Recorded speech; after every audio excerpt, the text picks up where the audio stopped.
La electricidad es algo común y corriente para nosotros. Sin ella la vida moderna sería inconcebible. Empezando por la máquina de café, pasando por el PC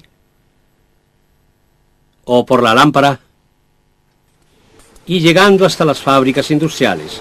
Nada funciona sin corriente eléctrica. Pero, ¿qué es la corriente eléctrica? Empecemos haciendo unas comparaciones. En la neumática la fuente de energía es el aire.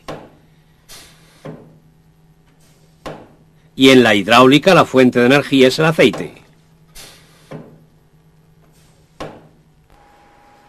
También en la electricidad hay una fuente de energía, aunque es invisible. Se trata de la corriente eléctrica, o para ser más precisos, de la corriente de electrones.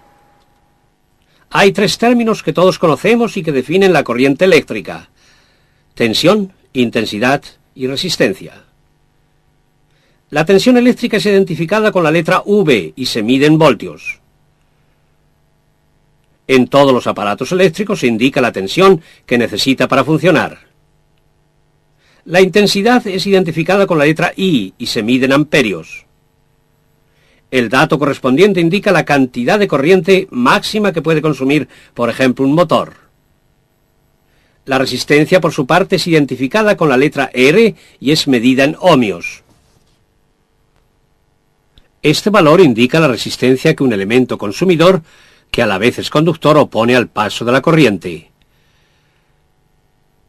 Estas tres magnitudes se influencian recíprocamente, lo que puede ser expresado mediante una fórmula muy simple: V igual a R por I, lo que significa que la tensión es igual a la resistencia multiplicada por la intensidad, o para expresarlo de una manera que corresponde más a la realidad práctica, corriente igual a tensión entre resistencia, porque normalmente la tensión no se modifica.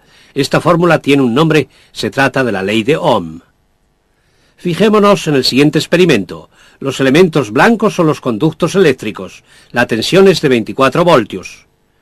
La pequeña bombilla tiene una resistencia R constante. Podemos constatar que fluye una corriente I de 84 miliamperios. Si duplicamos la resistencia mediante una segunda bombilla, la fuente de tensión sigue siendo de 24 V.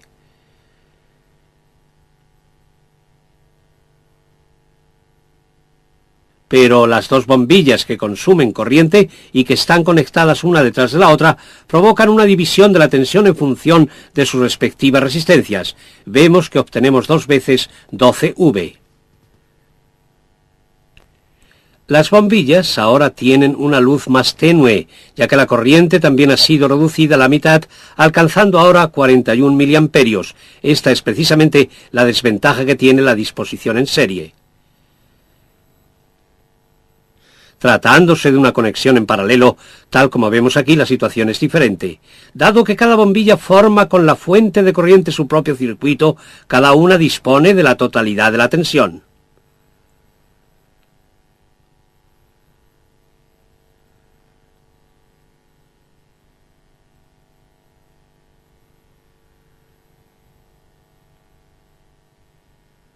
Por cada bombilla fluye la totalidad de la corriente eléctrica.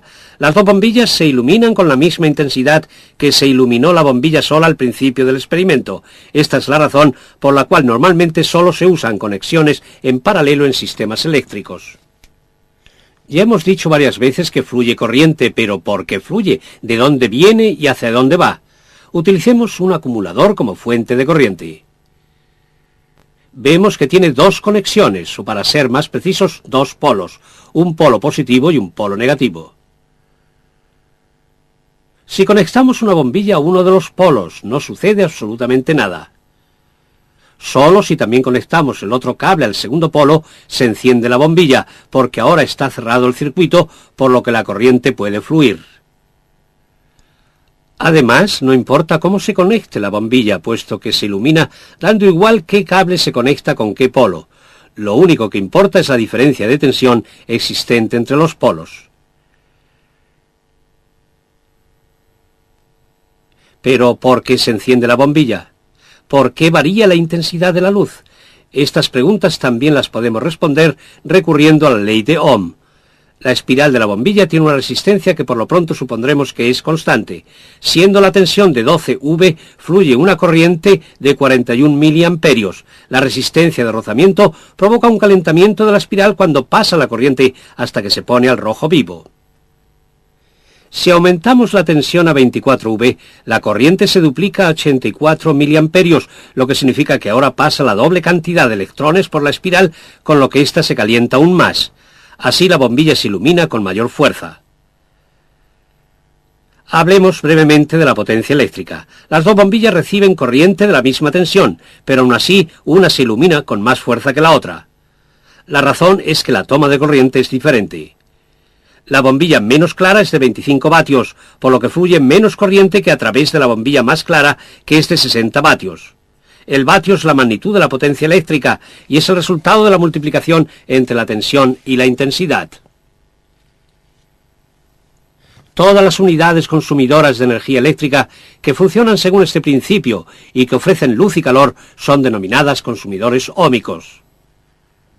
Fijémonos a continuación en un fenómeno que todos conocemos muy bien, el cortocircuito. ¿Qué sucede realmente cuando hay un cortocircuito? Si unimos los dos polos de una fuente de corriente, fluye una corriente muy alta, ya que los electrones no son frenados por ninguna resistencia ofrecida por una unidad de consumo. En consecuencia, se produce una temperatura extremadamente alta que provoca la fundición del conductor o la destrucción de algún elemento.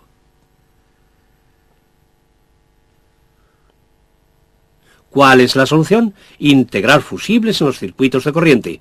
Un fusible se funde y así evita que se produzcan otros daños. Entre tanto, hemos conocido dos efectos que tiene la corriente eléctrica, es decir, luz y calor.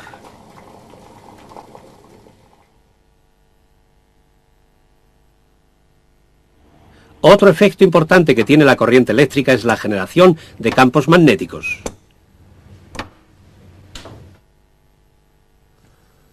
Todos los conductos por los que fluye corriente eléctrica crean un campo magnético cuya fuerza depende de la intensidad de dicha corriente.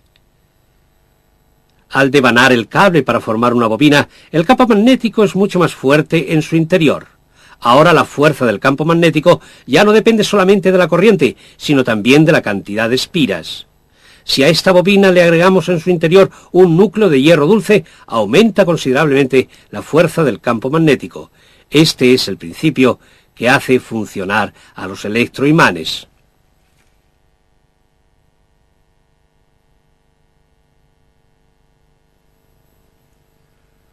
Observemos otro fenómeno. Si el núcleo de hierro dulce está sujeto de forma móvil, se desplaza hacia el centro de la bobina si está sometido a tensión y si fluye corriente, creándose el respectivo campo magnético. De este modo, el núcleo es inducido. Este fenómeno específico lo volveremos a tratar cuando hablemos de las electroválvulas.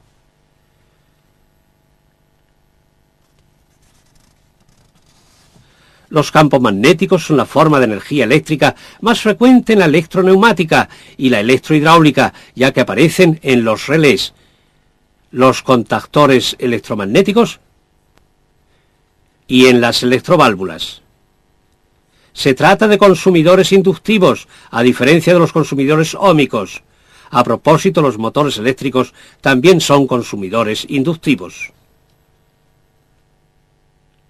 Recordemos brevemente cuáles son los peligros de la corriente eléctrica. Antes que nada, siempre deben acatarse las normas de seguridad, puesto que el contacto con piezas sometidas a corriente eléctrica es peligroso, e incluso puede ser mortal. Como acabamos de ver, un cortocircuito puede tener consecuencias fatales, ya que puede provocar un incendio o, por ejemplo, destruir las instalaciones. No olvidemos otra regla muy importante. Únicamente el personal técnico especializado debe efectuar trabajos en instalaciones eléctricas. Además, se sobreentiende que los trabajos solo deben realizarse si está cortado el suministro de corriente eléctrica. Continuemos con las normas de seguridad. Los cables de alta tensión obligatoriamente tienen que estar tendidos de tal manera que estén fuera del alcance de personas y que no pueda producirse una descarga. Por eso, los cables eléctricos deben estar aislados y siempre que sea posible se utilizan tensiones pequeñas. Con ello completamos las informaciones básicas sobre la electroneumática y la electrohidráulica, en las que la corriente eléctrica, en su calidad de portadora de la energía para las funciones de control, y el aceite, o respectivamente el aire, en su calidad de portadoras de la energía de trabajo, se complementan idóneamente.